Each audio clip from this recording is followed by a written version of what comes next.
listeners, welcome back to the Mature Movers podcast. Today we are going to be talking to Derek Slater. So Derek, let's start from the beginning, and you can introduce yourself through your journey and your career. Sure. Thank you so much for having me on. It's a real pleasure. I feel really honored to be asked. So I'm an occupational therapist by trade, and it's a bit of a lengthy story of how I actually got into it. So when I was finishing, I'm from Ireland, and when I was finishing what we would call our leaving certs, you call it here your not GCSEs, what comes after A levels. So I was finishing my A levels, and I didn't know what I wanted to be or what I wanted to do. And the career advisor was like, oh, maybe you should think about being a nurse or a physio. And I had zero interest in doing any of that. So I ended up studying complementary medicine at a college in Dublin for a couple of years. So I became like a personal trainer and a sports injury therapist and reflexology and aromatherapy and diet nutrition, like a whole host of really great things. But it wasn't my exact calling. I didn't get drawn into it. My sister, she's got multiple sclerosis and she lives here in London, and she was moving on to a new medication, an intravenous one. So she needed to do like injections.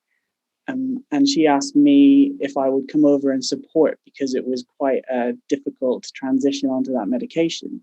So I moved over to London to help out my sister and got a job. I was super lucky. I had no experience, but I ended up getting a job working in a hospital that did neuro rehab. So I was working as an occupational therapy assistant, and I really loved it. And it was a great place to put some of my practical skills into practice in the hospital. And then at the same time, I really fell in love with living in London. So I transferred a course over to the University of Westminster. I was studying Chinese medicine. And so I did that in the University of Westminster and stayed working in the hospital at the same time. And the hospital was super nice. And they offered me to go to London South Bank to study to become an occupational therapist. And I was like, I can't pass up an opportunity to have free tuition. So I kind of fell into occupational therapy, but I absolutely adore it. I could not have picked a better career for myself. And that I qualified in 2009. I did the 4-year in-service training program at London South Bank. Amazing. That's how I got into it. Amazing. So first off, what a wonderful brother to move all the way across country to support sister. That's fantastic. And I think a lot of people and listeners will resonate with the idea and the fact that you didn't know what you wanted to do and things just fell into place for you. And you mentioned that you suggest that like a college advisor had suggested nursing or physio. So I'm suggesting you might have a background in sports or fitness or health. Kind of where did that suggestion come from? Yeah, so it's funny because I absolutely hated PE and sports and all that kind of stuff when I was in secondary school, because it was like rural Ireland. All they ever did and all they ever wanted to do was football. And that just was not me at all. So when I was 16, I started yoga. And when I was 14, I started martial arts. And that's where my love of health and fitness came from. And that's why the career guidance teachers, they do aptitude tests, and it would be all this is the area that I'm interested in, but it wasn't the standard route that I was interested in going. I did interview for nursing, but it just wasn't for me at all. And I ended up finding this course by myself, and I was super lucky to get on the course in complementary medicine, and that's where I got my qualifications in health and fitness and personal training. Yeah, amazing. And I think I mean, you have this regular snobby attitude from academics looking kind of at vocational qualifications and not necessarily being as good as a degree or kind of that level. So whereas from my own experience and just seeing it, having those combined experiences, and you just kind of had such an amazing, I mean, that course sounds incredible. I've never heard of anything like that in the UK or near me, where you get all these complementary opportunities within the health and fitness industry. So that's in itself is an amazing opportunity. And also, I guess you learned so many things and had so many different perspectives throughout that experience. And then you mentioned you went on to being an occupational therapy assistant. And for those that are listening that don't really know what that means, can you explain what an OTA is? Of course, I'll explain occupational therapy because literally nobody will know what it is. I didn't even know what it was. So I think the best way, I've got my own definition. There's loads of, there's the World Federation of Occupational Therapists who have their own definition. There's the Royal College of Occupational Therapists that have their own definition. So every country in the world will have their own definition, but I've came up with my own. So the way I see it is everything that you do during the day to fill your time can be qualified as an occupation. So from getting up in the morning, getting washed and dressed, to doing your taxes online, to playing video games, to sleeping, every section of the time is an occupation.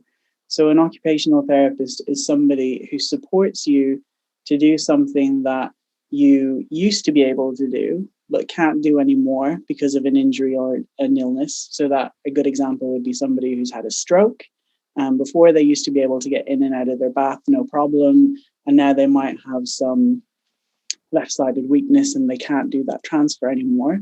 So an OT will come out and either look at what kind of exercises we can do with you to strengthen you up, or what kind of equipment or modifications we can do to be able to get you back into the bath or have that wash in a different way. Or it's also somebody who, if you have a particular goal that you want to achieve, so say before you've never been able to make beans and toast, and it might be because of some birth defect that you have, or maybe a learning disability, an OT is the person who will work with you to give you those skills to be able to do the things that you want to be able to do. So that sounds really, really rewarding. And I've actually had the opportunity to work with some OTs and OTAs within hospital fields. And I guess for some people who could be listening, they never even realized that was a need for somebody.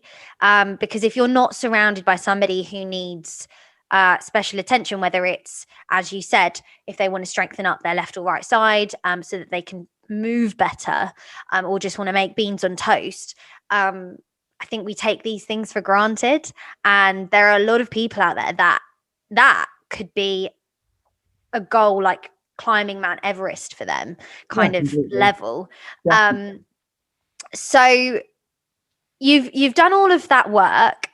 Before we go on to the next part of your story and your journey, I'm guessing that you work with a lot of people who are over the age of 60, just from what you were saying, because obviously sometimes we develop through the aging process or through time, we develop certain illnesses or disabilities. And when you've been working with that within that population, kind of what are the key characteristics that you have seen within that industry? And are there any stories that you can share with us? Oh my goodness.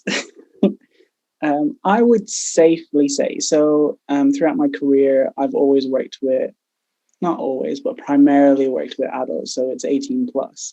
And I would safely say at least 80% of that population have always been 60 plus. Wow, what kind of stories? I don't think any of my OT community social services stories are suitable for a podcast, because all the ones you remember are the ones that you shouldn't be. Do you have any PG versions that you could share? Definitely. I've had so many, like, not to, because it's always going to be a team sport. Being an OT, you're never going to do anything by yourself. I've had some really good success stories. One that was actually brought to my attention yesterday. An old colleague that I worked with was asking me about, because they were doing a training course, and they were asking me about this particular patient that I had,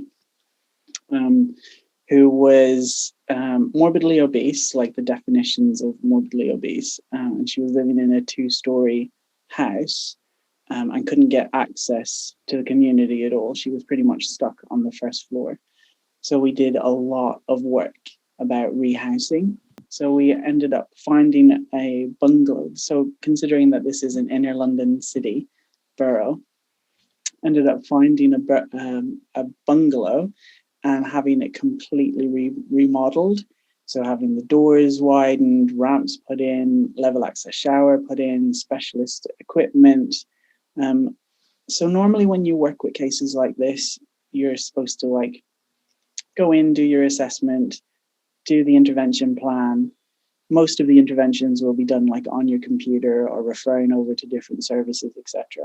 And then when everything that you recommended is done, you go back out and review. But this particular case, because it was really, really complex, obviously you're aware of all the like comorbidities that will go along with obesity. Yeah. Particularly around like heart problems. She had lots of strain in her lungs when she was breathing because of the weight of her chest. So I made it a case to be a lot more hands-on, and we looked at different types of mobility aids. So for her, being able just to get from her bed to the bedside commode was a massive achievement. But what we ended up doing with the use of appropriate equipment and some exercise and some lifestyle changes was actually get her to be able to mobilize within this new environment. So not only was she able to get to the bedside commode, but she was actually able to use a frame and walk all the way into the bathroom and then all the way into the kitchen. And just a really simple activity that we would take for granted became like an exercise routine for her. So yeah, she's, as far as I'm aware, still alive and kicking today. So that was a huge bonus case for me. That's one that sticks out in my Yeah, head. well, I was just about to say that sounds very rewarding. I'm kind of like, yes, I did my job right. I kind of helped somebody, because as you said, we take these things for granted, like getting up in the middle of the night and going to the toilet, or getting up in the middle of the night and getting a drink. And many of us take that for granted. But for many people, that is a huge effort to achieve within a day. So going back to your journey, so you've become an OTA and you're getting some experience. What happens next? Yeah, so I was working in the hospital doing neuro rehab. I was at the University of Westminster doing Chinese medicine. We're all like, yeah, and we'll definitely sponsor you to do OT. So I interviewed, got a place on the 4-year in-service program at London South Bank. And that's where you work 3 days a week and go to uni 2 days a week. And it's a 4-year course. And I absolutely loved it. I mean, I'd been to university before, but going to this university while you're at work at the same time is completely different. I really feel like you absorb the knowledge a lot more because you can practically apply it to your work. And then when I qualified, I honestly thought that I was going to go into the world of neuro rehab because I was fascinated with the brain and how it works. And it's like such an infant area of research. Expertise, yeah. But I ended up going into social services, which I was not expecting at all. So working for local authorities and the government instead of the NHS. And then I managed to work for a couple of really great inner London boroughs. And then in my last job, I managed a couple of services. I managed the complex occupational therapy, reablement, and that's for facilitating people out of hospital. So if they're medically fit to come out of hospital, we'll send in carers to rehabilitate them back up to their baseline. The sensory team, which you know what that is, and adaptation service. Okay, amazing. You've been doing all of this stuff, and I know just from kind of connecting with you online that you are also a carer yourself. And how has that kind of linked in together? And I guess you had all this experience and this knowledge and this awareness of what a carer was and what's required to be a carer. So if you don't mind sharing the story about how you've become a carer yourself to a family member. Yeah, so I have an elderly aunt. It's her birthday tomorrow, 1st of April. She's going to be 92. And she's got Alzheimer's dementia. And 4 years ago, she was living independently by herself, but really, really struggling. She had a pendant alarm and in 1 week called out the ambulance 22 times. She was a frequent faller, in and out of hospital all the time. And then the last fall that she had was pretty bad, and she ended up going into a regional neuro rehab hospital, very similar to the one that I worked in. And they were supposed to give her 6 weeks rehab, and she ended up being in there for 3 months, never got back to her baseline, but they wanted to discharge her back to her home environment. And I knew that if she went home, she lived in a 3-story house, that it would be a massive no-no. It would be just day one, and either she would end up back in hospital or she'd have a fall that would be the end of her. So we made a massive decision to move her out of her beautiful house. She lived outside of Brighton, a beach-fronted 3-story house, to my tiny little Hackney London flat with 2 bedrooms and me and my partner. Initially, we thought it was going to be like a temporary solution until we could find her somewhere else to live that was more suitable. But yeah, you make plans and God laughs kind of thing. She moved in, and she's made it very clear that she never wants to move out. And how do you say no to that, right? Oh, bless. Well, I mean, it's very inspiring what you're doing. Thank you. Being a carer, and I've worked within domiciliary care before, but living. So that is a full-time job, and it's such a hard job. Like you said, before I was actually a carer, I had loads of experience with care. So being an OT, you'd go in and you'd be all like, do this, do that, it's fine, bye. When you're actually living it, it is completely different. It is so, so hard. Like, don't get me wrong, it has been the best learning lesson of my life, and I love it. But like, there's some days, even for me, like, your willpower is finite, and there are some days where I'm like, Lord Jesus. Send help. Jesus, take the wheel. This is hard. Yeah, I mean, from just experiencing with that within my family. So I have mentioned my grandma before in some of the other podcasts, but she has also got Alzheimer's, and my auntie is her carer. But unfortunately, they're both very unwell, and being a full-time carer is, I think, one of the most rewarding jobs, but one of the most difficult and challenging jobs in the planet, because you have to discipline yourself to be a carer and a loved one at the same time. And sometimes you have to look at it as a job, and sometimes you have to look at it as, this is somebody who I really care about, and I need to treat them in a respectful way, but I need to also kind of maintain boundaries for my own mental health. So you've got all these struggles pulling you in all sorts of directions, and I know that you're also working on some new exciting projects. So how has these life experiences in your journey led to where you are now? Yeah, that's a great question. So, as I said before, I was working as an occupational therapist in an inner London borough. I was managing 4 teams. And part of my role was also managing single-handed care project.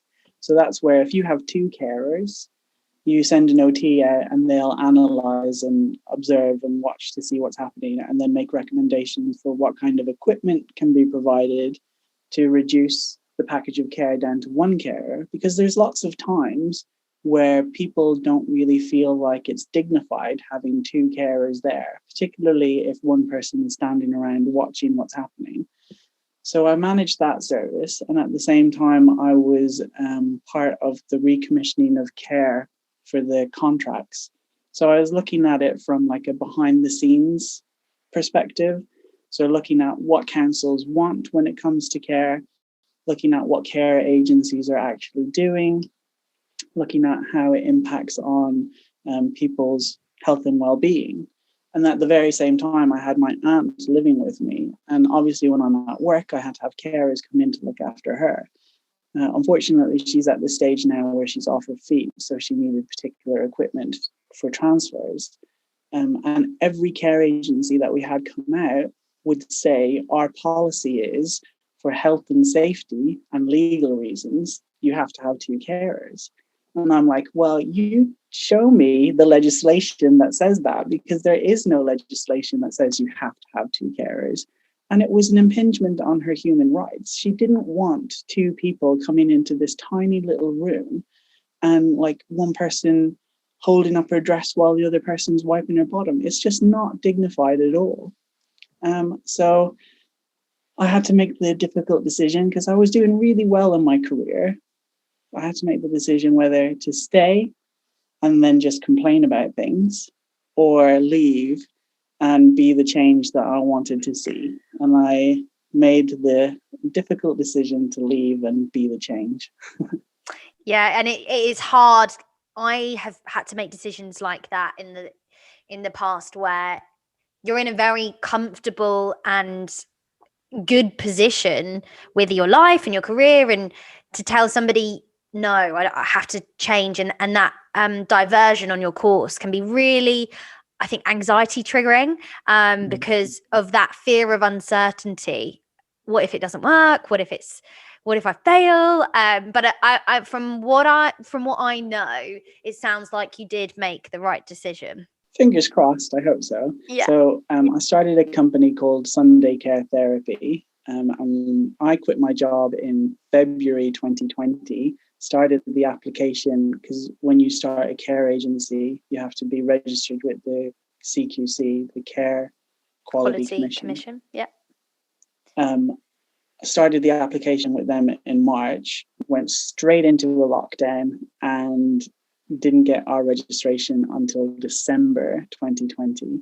And then we had to make the really difficult decision of like, do we go live now in the middle of a pandemic, in the middle of a lockdown, or do we concentrate on doing like behind the scenes stuff for now with the aim of going live in May? And that's what we decided to do. So fingers crossed, all going well on our roadmap out of lockdown, we will hopefully be able to deliver live care in May. And what does the business model look like? Okay. Is it a domiciliary care company? Is it a residential care company? Or it's a domiciliary care company. So we'll be sending, we call our staff care partners. We send them out into the community to work with people in their own homes, much like my Aunt Gladys. The main difference is every one of our clients will have an occupational therapy assessment, and we'll determine what is important to them.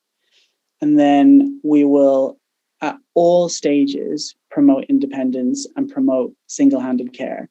So I might go out, I will see somebody much like my Aunt Gladys and see that she's having difficulty with X, Y, and Z.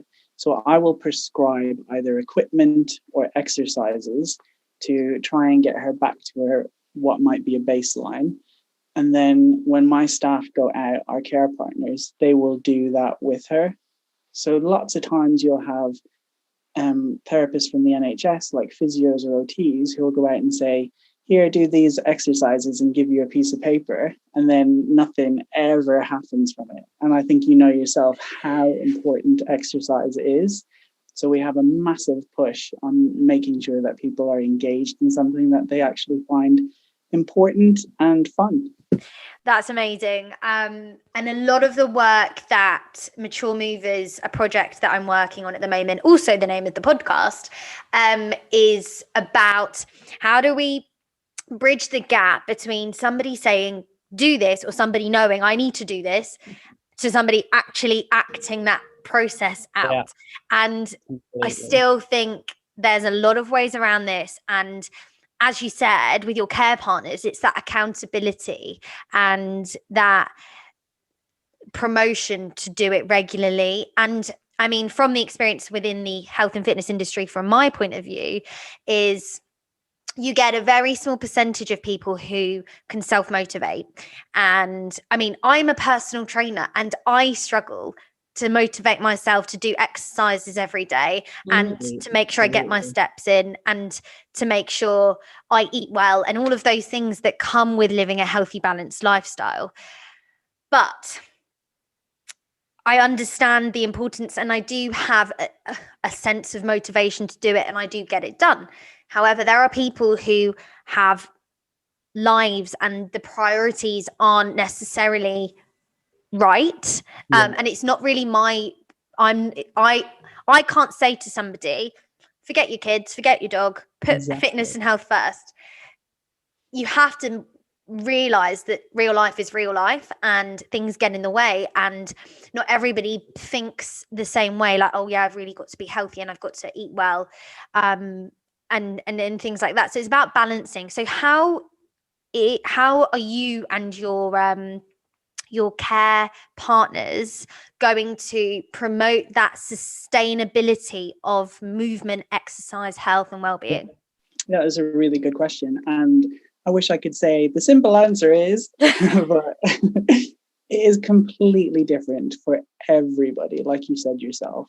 So a really basic way to look at it might be about understanding what their locus of control is. So how they perceive the world. Are they in charge of everything that's happening? And if that's the case, how can you do an internal motivation? So they might be somebody who's really motivated by facts and figures. So you can say, right, we can look at getting you a smartwatch. You can measure your steps. We can give you some information about different studies that have been done. There's some like amazing studies out at the moment regarding exercise and health and well-being, particularly around cognitive decline in later life. So we might be able to look at some of those studies and say, look, if you do this amount of exercise throughout the day, you will reduce the risks of developing Alzheimer's dementia in your life or any other comorbidities that go with it. And then we might look at other people who would have an external locus of control.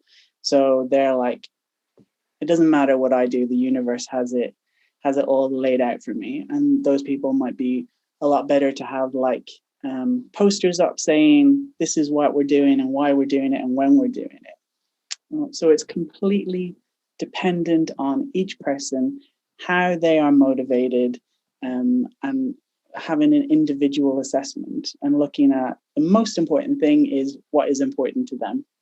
So I might say, you have to do your exercises where you're like ranging your shoulder 20 times a day. And if you don't do it, your shoulder is going to seize up.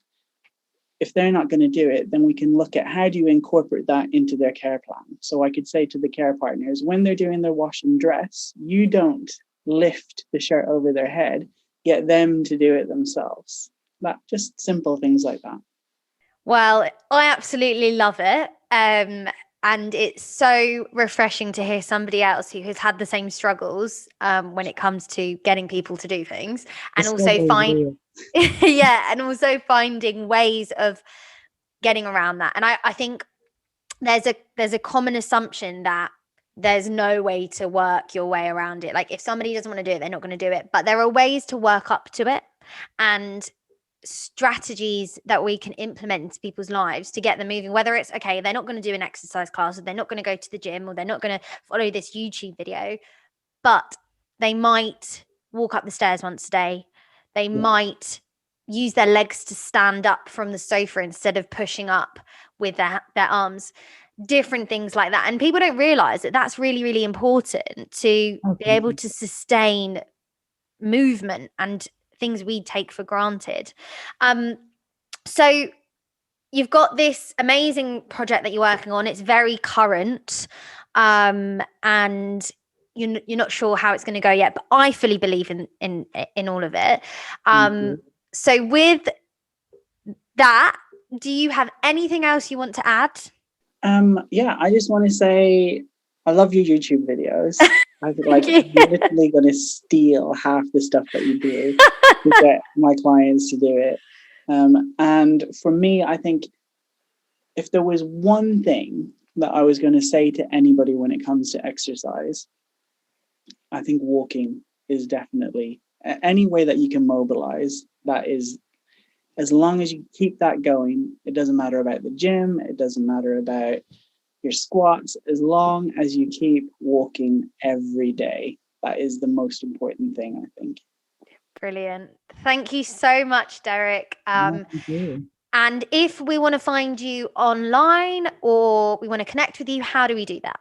Yeah, so the website is your standard www.sunday, as in the day of the week, care, as in a care agency, therapy, as in occupationaltherapy.com. I'll just quickly tell you where we came up with that name. So my aunt, when she lived back in Brighton, Sunday used to be her favorite day of the week because that's the time I would go down and see her. So we decided to name the company after that. So it was Sunday for her favorite day of the week, care because it's a care agency, and therapy because we do therapy as well. Brilliant. I absolutely love that. That makes my heart melt. And it's such a catchy title. Like, I love it. It's very modern, but also loving. And you've got that, you understand exactly what it does. So thank you so much for sharing all that information and your journey and your story. And I look forward to following the future project that is the Sunday. I want to say it right. Sunday care therapy. No. I've got it wrong. Sunday care therapy. Yeah. Yeah. Brilliant. Okay. Thank you, Derek. And good luck with everything.